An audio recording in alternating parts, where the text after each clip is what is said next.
Halo semuanya, Assalamualaikum warahmatullahi wabarakatuh. Saya Sakina, NPM 076 dari Prodi Manajemen UPN Veteran Jawa Timur.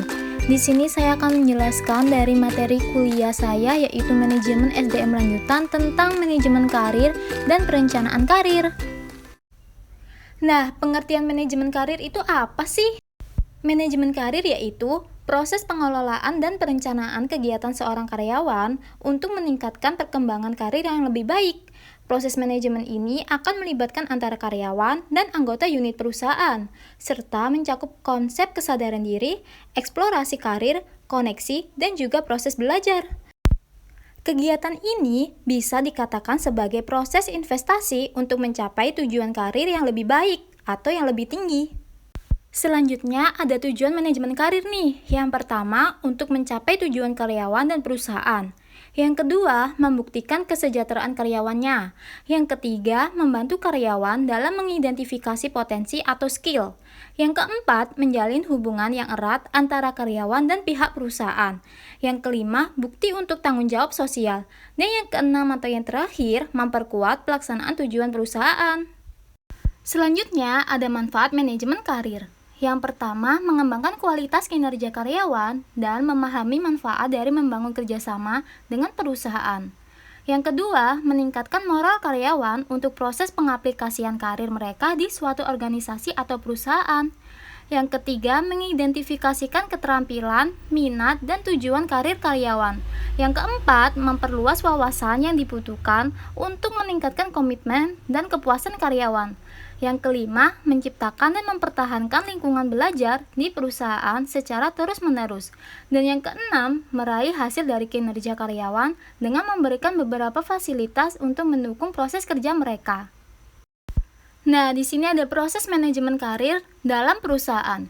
Yang pertama, ada pemetaan. Proses pemetaan dalam hal ini bertujuan untuk memahami kekuatan, kekurangan, dan potensi karyawan yang sebenarnya.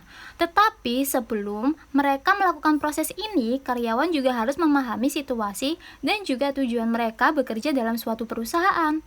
Lalu yang kedua, perencanaan atau planning. Perencanaan dimulai dengan menentukan tujuan perusahaan dan manfaat yang akan didapatkan.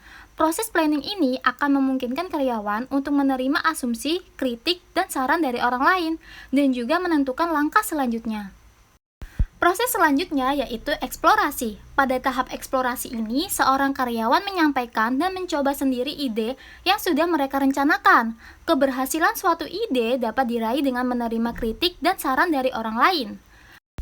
Yang keempat, menunjukkan kompetensi. Setiap karyawan harus memastikan bahwa CV mereka menunjukkan kapabilitas dan kapasitas. Mereka juga harus bisa menentukan tujuan dan target dalam mencari kerja atau pergeseran karir dengan memperhatikan setiap kendala yang akan dihadapi. Proses yang kelima yaitu memandu karyawan baru. Pemahaman akan budaya, kultur, fokus, dan tujuan perusahaan sangatlah penting pada 100 hari pertama kerja. Dalam hal ini, senior dalam perusahaan bisa menjadi peran yang akan membimbing karyawan baru. Proses yang terakhir yaitu reviewing. Proses ini akan berguna untuk memberikan saran kepada karyawan dan juga membantu dalam mengarahkan tujuan karir karyawan. Nah, selanjutnya kita masuk ke perencanaan karir. Pengertian perencanaan karir menurut Martoyo tahun 2007 yaitu sebuah perencanaan tentang probabilitas seorang anggota organisasi atau pegawai sebagai individu dalam meniti proses kenaikan jabatan atau pangkat sesuai dengan persyaratan dan kemampuannya. Tujuan dan manfaat perencanaan karir bagi perusahaan. Yang pertama, mendorong pertumbuhan karyawan. Yang kedua, menjaga loyalitas karyawan yang menurunkan perputaran karyawan. Yang ketiga, memberi kepastian. Yang keempat, siap regenerasi. Yang kelima, mempersiapkan penempatan di luar negeri. Yang keenam, mengembangkan promosi pegawai. Yang ketujuh, memuaskan kebutuhan karyawan agar dapat mendukung karyawan potensial. Yang kedelapan, menciptakan keanekaragaman angkatan kerja. Yang kesembilan, aspek penting dalam perancangan rencana perusahaan di masa depan. Dan yang kesepuluh, terhindar dari penimbunan karyawan sehingga jumlah karyawan lebih terkontrol. Lalu, tujuan dan manfaat perencanaan karir bagi individu. Yang pertama, mencapai kepuasan pribadi. Yang kedua, memperoleh kesadaran dan pemahaman diri. Yang ketiga, efisiensi usaha dan penggunaan waktu. Dan yang keempat, mempersiapkan diri dalam memperoleh tempat dan penghasilan yang sesuai. Untuk langkah-langkah membuat perencanaan karir, yang pertama, menilai potensi diri sendiri. Dimulai dengan proses ini, pemahaman tentang diri sendiri merupakan aspek utama dalam perancangan karir. Mengetahui bakat yang dimiliki, kelebihan serta kekurangan akan mempermudah seseorang dalam mengenali kesempatan-kesempatan, peluang-peluang, kendala-kendala, pilihan, serta posisi yang cocok untuk mereka masukkan ke dalam perancangan karir yang mereka buat. Yang kedua, menentukan tujuan karir serta visi dan misinya. Langkah menyusun visi misi ini juga dapat dijadikan panduan atau pedoman yang akan kita rencanakan dan realisasikan dalam kurun waktu 5-10 tahun ke depannya. Caranya yaitu dengan menentukan apa yang kita inginkan di masa mendatang serta membayangkan akan menjadi apa diri kita dalam beberapa tahun ke depannya. Yang ketiga, membangun perencanaan karir path dengan mulai memetakan cara atau strategi yang bisa kita lakukan untuk meraih profesi yang kita inginkan. Tentunya akan lebih baik jika kita memulai dari langkah-langkah kecil dulu saja. Setelah itu, jangan lupa untuk merelasikan secara konsisten.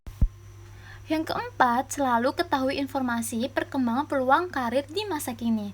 Meski kita sudah memiliki pemetaan karir path, kita tetap perlu keep update loh terhadap perkembangan peluang karir yang terus bergerak di masa kini. Tujuannya tentu tidak lain dan tidak bukan agar kita bisa terus mendapatkan peluang baru yang sesuai dengan perkembangan zaman. Dan langkah yang terakhir yaitu eksekusi sambil terus mengevaluasi diri. Rencana yang paling bagus adalah rencana yang dijalankan. Maka tahap yang paling penting dalam perencanaan karir yaitu mengeksekusinya. Sembari kita melakukan eksekusi, kita juga perlu secara berkala melakukan evaluasi diri ya. Selanjutnya ada metode perencanaan karir. Yang pertama, pendidikan karir. Tujuannya untuk mempersiapkan diri dalam perencanaan menaikkan tarif karir mereka. Yang kedua, penyediaan informasi. Penyediaan informasi ini yaitu proses mengumpulkan berbagai macam informasi sebagai persiapan dalam perencanaan karir. Nah, begitulah penjelasan saya tentang materi manajemen karir dan juga perencanaan karir. Semoga video dan materi yang saya telah jelaskan ini bermanfaat ya. Dan saya minta maaf bila ada salah kata, pengucapan, ataupun materi yang ada di video ini. Dan sampai jumpa. Wassalamualaikum warahmatullahi wabarakatuh.